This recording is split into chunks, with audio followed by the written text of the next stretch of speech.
It's important to know both common symptoms and signs of infection. They may not all manifest in the same way.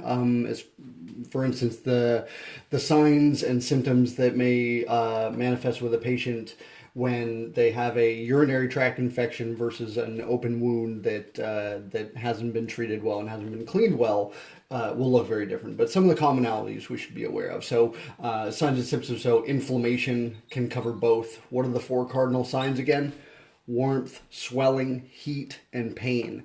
Not all inflammation is going to be indicative of infection, right? But infection will definitely have inflammation going on because that's the normal process of the body, is to attack infection with the first line of defense, or the first and second line, right, of inflammation. For signs, also signs, you might see leukocytosis. So if you have a blood draw done, you may see an elevated white blood cell count. The patient may be experiencing increasing pain. There may be malaise. So malaise is a general feeling of unwellness. They may report feeling warm, cold, or you may measure objectively of having a fever, of having a 100.4 degree or above temperature orally. Or we're going to revisit this here shortly because I think it's a really interesting mechanism that we should know. Septicemia. This is if the infection has gone quite a long ways, that this is a presence of bacteria or something else in the blood, like fungus or something else. What else do we need? So tachycardia. So you may see increased heart rate and purulent discharge from any kind of wounds. So we should be pretty aware of all these, and all of these are signs that this could be infected. So we should all be aware of those. So back to fever, right? So why I seem to get asked when I was a medical assistant, why do we feel hot? Why do we feel cold? What's going on in the body?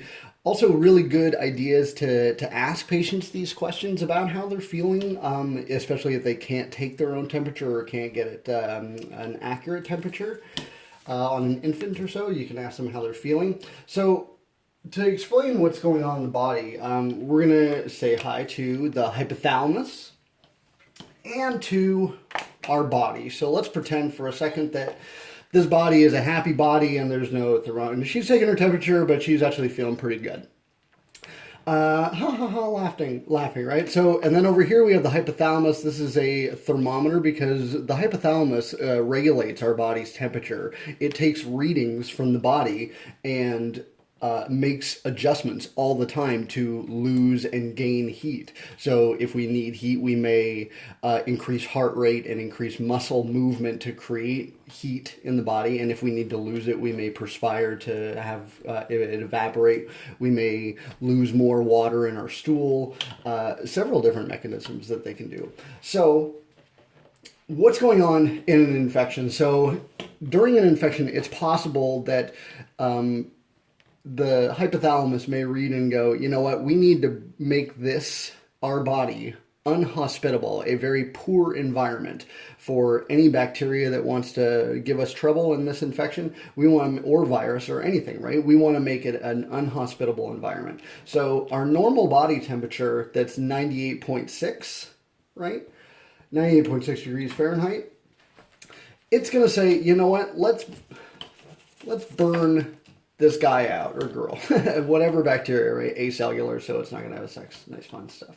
Okay, let's say, you know what? We're going to make our new normal 101 degrees Fahrenheit, and we're going to make this place really hot. So now the hypothalamus says we need to get up to 101 degrees Fahrenheit. That's our new normal. Our body over here says, ooh, I am super cold because I should be at 101 degrees Fahrenheit, but maybe I'm sitting at 98.6. So how do I get up to 101? Well, maybe I'll shiver.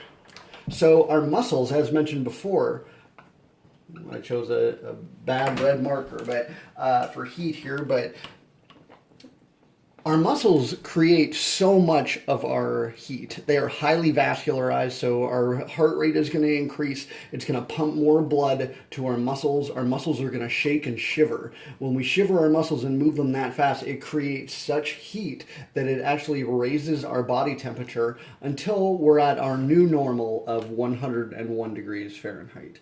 So now we have rest for a second, even though we feel very hot. If you were to feel our forehead, someone could definitely feel that you feel very warm, even though maybe you're not shivering. Maybe at this time you're trying to get rid of that. You're like, I'm not so chilly anymore. I'm feeling okay.